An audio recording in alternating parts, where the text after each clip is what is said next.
Have you ever felt the exact moment your heart cracks in half? Not a dramatic breakup. Not a screaming match. I'm talking about witnessing the moment someone you love chooses someone else, while you're standing right there. That moment happened to me at a house party I didn't even want to go to. And if I could go back in time, I'd do just one thing differently. I wouldn't have ignored the signs. I didn't even want to go to the party. It was one of those Friday nights where all you want to do is stay in, order takeout, throw on some mindless TV, and forget about the week. But she had other plans. Said I was being distant, said we never do anything fun anymore. Truth is, I had been distant. Because something in my gut had been screaming that something was off with her.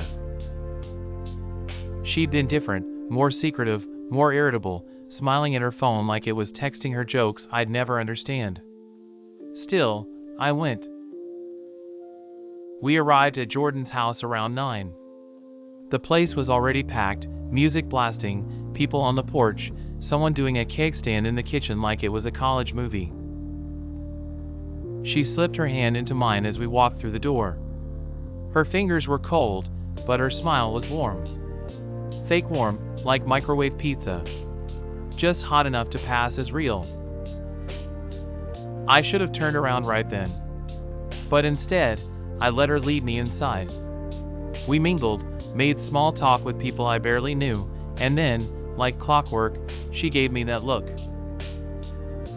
You know the one. Half apologetic, half excuse. I'm gonna grab a drink, she said, already walking away. I nodded. You want me to come with you? She shook her head. Nah, I got it. 5 minutes passed. Then 10. Then 15.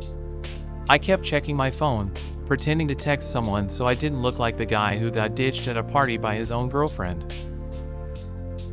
At one point, I thought I saw her near the stairs, but when I got closer, it was just some girl with the same hair. That's when I started asking around. You seen Riley? I asked a guy from my psych class. He shrugged. I think she went upstairs. With someone. That hit me in the gut. With someone. I didn't want to jump to conclusions. Maybe she was helping someone who was drunk. Maybe she was just getting air. Maybe I was being paranoid. But I wasn't. I walked up the stairs, heart pounding. The hallway was dim, lined with coats, closed doors, the distant thump of music vibrating through the floor. Then I saw one door slightly ajar. I heard voices. A laugh. Her laugh. Soft, breathy, fake. I pushed the door open. And there she was. On some guy's lap. His hands on her waist. Her lips locked with his like they belonged there. She didn't even look surprised to see me. In fact, she smiled. Relax, she said, pulling away from him casually. It's just a kiss. My blood ran cold. He looked at me like I was an Uber driver interrupting his ride. She stood up, fixed her hair, and walked past me. And as she passed, she whispered, maybe if you weren't so boring, I wouldn't have to find entertainment elsewhere. The door clicked shut behind her. And just like that, everything I thought I knew, shattered. I didn't leave the party right away. I just stood there. Frozen. Like my brain hadn't caught up with what my eyes had just seen. Her mouth on his. His hands all over her like I never existed. The music from downstairs still pulsed through the floor, but all I could hear was the sound of my heartbeat in my ears. And then, she smiled at me. Not guilty. Not scared. Just smug. Like she had flipped the last page of a book she never intended to finish. And I was the story she was done reading. I walked out of that room like a ghost. I don't remember saying anything. I don't remember walking down the stairs. The lights were too bright, people too loud. My thoughts were static. Every noise blurred into this hollow ringing in my head. Someone handed me a drink. I didn't take it. Someone asked if I was okay. I didn't answer. I just kept walking. I got in my car and sat there for 15 minutes before I even started the engine. I was afraid if I drove off too fast, I'd crash. Not into a tree or a wall. Into the reality of it all. Into the truth. She kissed someone else. Right in front of me. And she didn't even care. I drove home on autopilot. My phone stayed silent the whole ride. No text. No call. She didn't follow me. Didn't ask if I was okay. It was like she'd already deleted me from her life the second she walked past me. I barely slept that night. I just lay there in the dark, trying to understand how someone could switch up that fast. A week ago, she was cuddling into me, telling me I was the only one who really knew her. Now I was nothing. Less than nothing. By morning, I couldn't take the silence anymore. I sent one message. "Can we talk?" She replied 3 hours later. Talk about what? Like she didn't remember. Or worse, like it didn't matter. Later that night, she showed up. Didn't knock. Just used the key I gave her back when we still believed in us. She walked in like she still belonged there. "You've been ignoring me," she said, her tone sharp. "You kissed another guy." I snapped. She rolled her eyes. It was just a kiss. My hands balled into fists. It was betrayal. She laughed. "God, you're so dramatic. You act like I murdered someone. You murdered us." That shut her up, for a second. Then she sighed, grabbed her bag, and said, "Maybe if you weren't so boring, I wouldn't have needed to look somewhere else." And just like that, she walked out. And I stood there, staring at the door, wondering how love could turn into something this ugly. The days after she walked out were worse than the night it all happened. You'd think betrayal would come with some kind of closure, a clean break, a cut you could stitch. But no! It was messy. Open. Bleeding. She acted like nothing happened. Sent me memes the next morning. Laughed at an old inside joke in my DMs. Even tagged me in a post with a caption like "my fave annoying person." Like she hadn't just shattered something inside me 2 nights before. I didn't reply. But I watched. I watched her story, new outfits, new clubs, new people. No sign of guilt. No apology. She was glowing like she'd been set free. Like I had been the thing holding her back. And the comments? Full of fire emojis and queen behavior. Like cheating was a power move now. Then I got a DM. From her old friend, Tessa. We were never close, but we'd hung out a few times. "Hey. Sorry if this is overstepping, but I thought you two had broken up weeks ago. Riley's been seeing someone else." I stared at the message.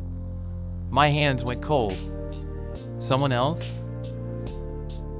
Yeah, not the guy from the party. A different one. He used to come to our group hangs. Thought you knew. I didn't. That's when it clicked. This wasn't some impulsive kiss. This was layered. Planned. Calculated. I started remembering all the little things, nights she forgot to call, her phone flipped over at dinner, the way she suddenly didn't want me around her friends. I confronted her. Called her. I didn't even say hello. Was the guy at the party the only one? Silence. Then, "I don't owe you my past." It wasn't the past. It was last week. She sighed. We weren't exactly thriving, were we? So that's your excuse? We were basically broken up. No. You were. I was still fighting for us. Well, maybe that was your mistake. I was shaking. You don't even feel bad, do you? I feel bad that you're this obsessed. That word. Obsessed. Like I was the one spiraling while she rewrote our story with herself as the victim. She hung up on me. Later that night, she posted a photo of her and a new guy. Caption, finally found peace. Tagged him. Public. Proud. People started messaging me. Some supportive. Some asking if I'd cheated. She had already spun her version. I was controlling. Insecure. She had to leave. Told people she kissed someone to escape me. But I didn't chase her. I didn't try to fix it. Because the girl I loved? She was a lie. And lies don't deserve second chances. You'd think breaking up with someone like her would be the end of it. But no! With Riley, there was no clean exit. No fade to black. It was like trying to close a door that kept swinging back open, sometimes slow and quiet, sometimes like a storm blowing through. At first, she blocked me on everything. Instagram, Twitter, even Spotify. Like she wanted to erase me completely. But 2 days later, she unblocked me. Then followed me again. No message. Just a silent, calculated return. I didn't follow back. A few days after that, she posted a photo of herself in the hoodie I left at her place. My hoodie. My favorite one. Captioned it, stealing hearts and hoodies. I didn't react. But she knew I saw it. She always knew. Then the text started. 2:14 a.m. I miss you. I stared at it for a long time. But I didn't reply. 3 hours later, deleted. The next morning? A picture of her kissing another guy's cheek. Same guy from the last post. Different location. Caption, I'm finally being treated right. The whiplash was constant. 1 minute she was nostalgic, the next she was parading her new fling around like he was a trophy for surviving me. I knew what she was doing. It was a game. Pull me in, push me away. Crumble my peace and call it love. Then came the rumors. Friends started acting weird. People stopped inviting me to things. One finally told me why. Riley said you were intense. Like, emotionally manipulative. She said she had to get out for her own sanity. I felt like I'd been slapped. She didn't just walk away. She made sure I looked like the villain in a story she rewrote in her favor. All the late nights I stayed up listening to her cry. The way I bent over backwards to make her feel loved, it was erased. Replaced with a version where I was the problem. But what broke me wasn't what she told others. It was how, even after all the lies, a part of me still missed her. I hated it. I hated myself for it. But there it was, that aching pull in my chest when I saw her name light up my screen. The memories didn't care about the truth. They snuck up in the quiet hours. The way she used to trace circles on my hand. When she was nervous. How she'd say my name like it was a secret. I wasn't in love with her. I was in love with the idea of her. The girl I thought she was. That girl never existed. And the version I had now? She was a storm. Beautiful. Chaotic. Dangerous. And I was finally learning how to walk away from the lightning. Healing didn't come all at once. It came in small, unremarkable ways. The kind you almost miss unless you're really paying attention. It started the day I realized I hadn't checked her profile in over a week. Then it was a song we used to share coming on in the car, and I didn't change it, I just let it play, and it didn't hurt the way it used to. I stopped going to the places she loved. Not because I was scared of running into her, but because I was tired of letting her ghost live in my routines. I changed my gym. took a different route to work, made new playlists that had nothing to do with her. My life stopped orbiting around the space she used to take up. It was like cleaning out a house after a flood. Every drawer, every shelf, a reminder of what was lost, but over time, you start to fill it again with new things. Better things. Things untouched by the wreckage. I started writing again. Going out with friends. Laughing. Real, chest-deep laughter. The kind I hadn't felt in months. I stopped checking my phone every 5 minutes, hoping for her name to pop up. And when it did, I didn't get that pit in my stomach anymore. I left her messages on read, or deleted them entirely. Then, one afternoon, I saw her. I was out getting coffee, headphones in, minding my own business. She walked in like a ghost out of a story I'd stopped reading. She saw me before I saw her. I could tell by the way she froze, like she hadn't prepared for the possibility that I'd be fine. "Hey," she said. It hung in the air like smoke. I pulled out one earbud. "Hey."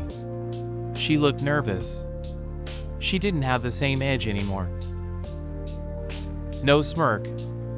No mask. Just silence. She was waiting for something. A sarcastic remark. A bitter jab. A fight, maybe. But I didn't have it in me. She looked at me and said, "Do you still hate me?" I thought about it. Not just the question, but the weight of it. The nights I spent breaking down. The lies. The betrayal. The manipulation. And then I realized something. "No," I said, calm. "I just don't care anymore." Her face fell, not out of anger, but out of realization. That I'd moved on. That she had no more power here. I left her standing there, in the same silence she once left me in. And that was it. That was closure. Not in a dramatic speech. Not in some big confrontation. Just peace. Quiet. The kind of peace that only comes after you've walked through fire and made it out alive. The kind of peace that whispers, "You're finally free."